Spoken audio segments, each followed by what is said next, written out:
YouTube के सभी दर्शकों को मेरा नमस्कार। आप सभी को राधे राधे, जय श्री कृष्णा।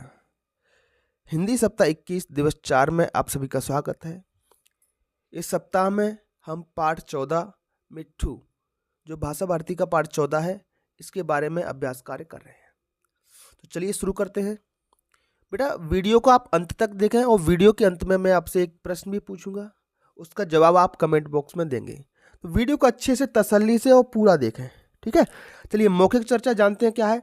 चित्र में कितने बच्चे हैं, तो ये आप आसानी से देख करके बता सकते हो इस चित्र में कितने बच्चे हैं। मुझे तो 1 2 3 बच्चे दिखाई दे रहे हैं इसमें, ठीक है। अगर आपको 4 दिखाई दे रहे हैं तो आप बता सकते हो गिन करके, ठीक। चलिए और क्या क्या है इसमें।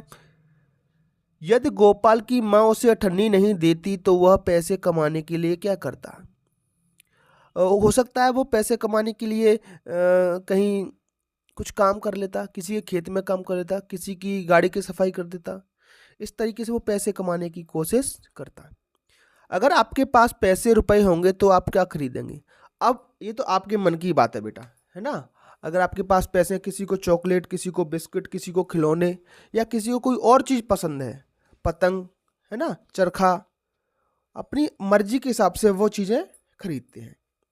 आप अपनी मर्जी के हिसाब से क्या चीज़ें खरीदोगे वो मुझे बता दो कमेंट बॉक्स में। जरूरी नहीं है सब लोग खिलौने खरीदें, पतंग खरीदें। आपका पसंदीदा जानवर कौन सा है।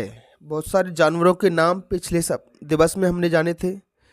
शेर, चीता, घोड़ा, खच्चर, बंदर, ऊंट, भालू, मेंढक, मछली।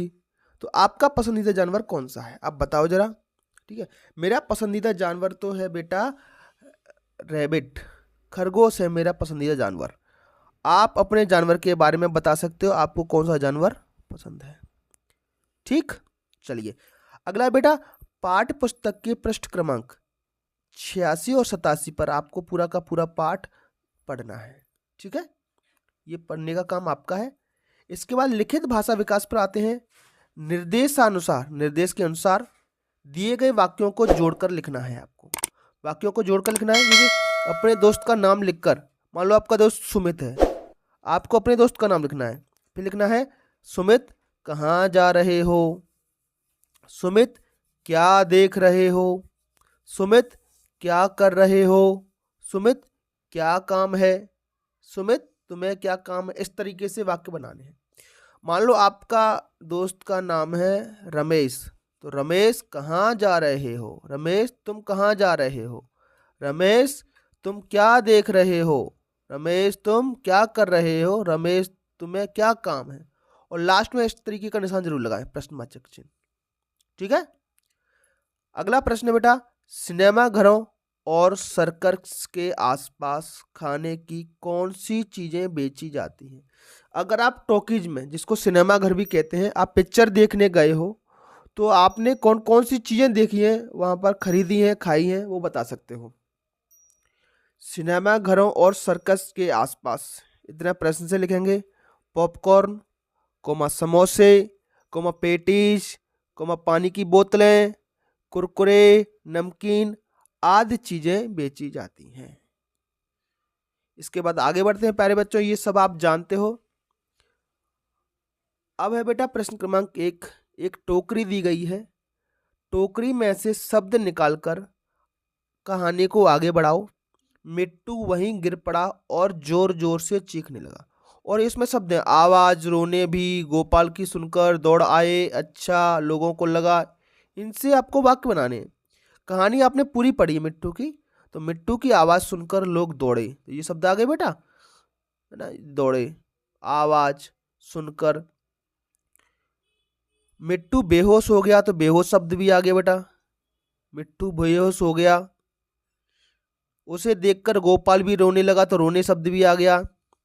थोड़ी देर बाद बस मिट्टू को होश आ गया, थोड़ी देर बाद मिट्टू को होश आ गया, तो मिट्टू को होश आ गया भी आ गया, ठीक है। तो इस तरीके से इस कहानी को आगे आपने पाठ पढ़ाई है बेटा पूरा, वहीं से देखकर लिख सकते हो। प्रश्न क्रमांक 2, नीचे दिए गए मुहावरे, इन मुहावरों का आपको वाक्य में प्रयोग करना। दिल भरना मतलब दुखी हो जाना, उदास हो जाना। तो मिट्टू के जाने की बात सुनकर गोपाल का दिल भर आया। दिल भर आया मतलब वो दुखी हो गया, वो उदास हो गया। अगला मुहावरा है आपका खजाना मिलना। खजाना मिलना मतलब अचानक खुशी हो जाना, मनपसंद चीज मिल जाना। तो जैसे इस पार्ट में आया था, सर्कस मालिक ने मिट्टू को गोपाल को दे दिया, तो गोपाल को मानो क्या मिल गया, खजाना मिल गया। जो मनपसंद चीज थी उसकी, वो उसको मिल गई। प्रश्न क्रमांक 3 में बेटा, नीचे दिए गए वर्णों से शुरू होने वाले जानवरों के नाम लिखिए। जानवर आप जानते हो बहुत सारे जानवर होते हैं। ह से शुरू होने वाला जानवर है हाथी और हिरण। इसी तरीके से ग से शुरू होने वाला जानवर गाय भी है, गधा भी है। ठीक है। गेड़ा एक प्रकार का जानवर होता है, गेड़ा, उसकी सिर पर सींग होता है, गेड़ा।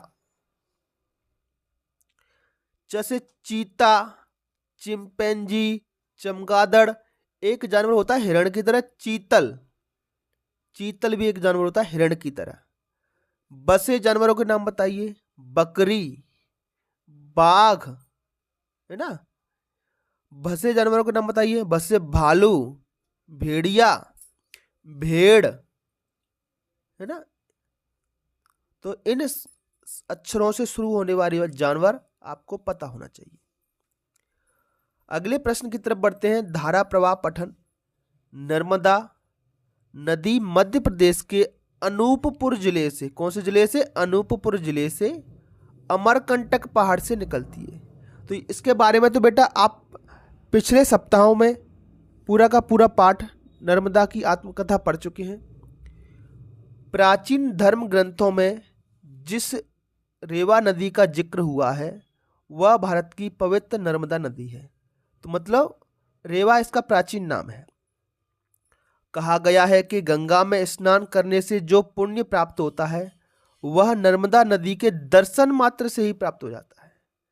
नर्मदा नदी को भारत की प्रमुख नदियों में गिना जाता है। अब आपसे प्रश्न है, नर्मदा नदी कहाँ से निकलती है? तो ये लिखा है बेटा, नर्मदा नदी मध्य प्रदेश के अनूपपुर जिले के अमरकंटक पहाड़ से निकलती है। ये पहली लाइनें लिख दीजिए या फिर बोल देना शिक्षक के सामने। नर्मदा नदी का प्राचीन नाम क्या है? प्राचीन नाम, पुराना नाम, है ना। धर्म देखो लिखा प्राचीन धर्म ग्रंथों में, तो नर्मदा नदी का प्राचीन नाम और नाम के बाद लिख देना रेवा है। ठीक है प्यारे बच्चों, तो शायद ये दिवस आपका पूरा होने वाला है।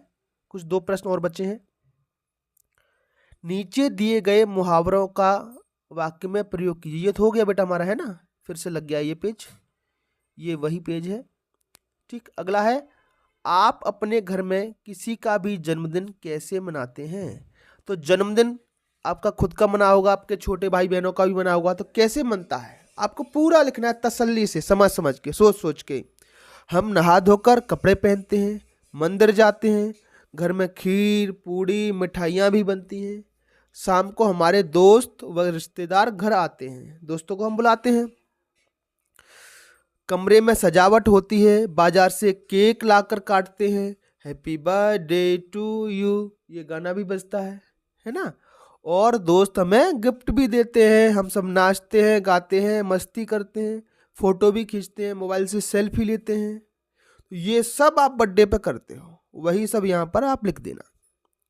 इसके बाद स्वतंत्र पठन है बेटा, है ना। आपको कोई भी पुस्तक विद्यालय से पढ़नी है जो जंगल के बारे में हो, ठीक है, वो पुस्तक पढ़नी है, उसका नाम यहाँ पर लिखना है। जैसे मैंने एक चित्र लगा दिया है पुस्तक का, ये मेरे विद्यालय उपलब्ध है, बड़े सयाने बड़े चालाक, ये जानवर भी हैं। अब इस पुस्तक का नाम क्या है? बड़े सयाने बड़े चालाक, ये नाम हो गया। ठीक, इस पुस्तक के लेखक कौन है बेटा?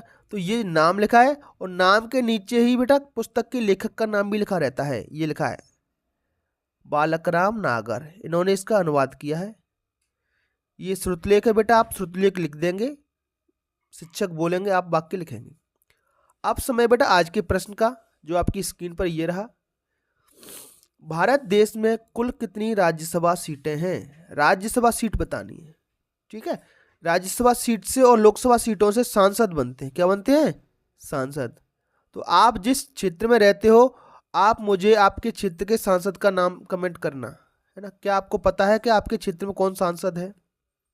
ठीक, तो राज्यसभा सीटों के बारे में आपको बताना है।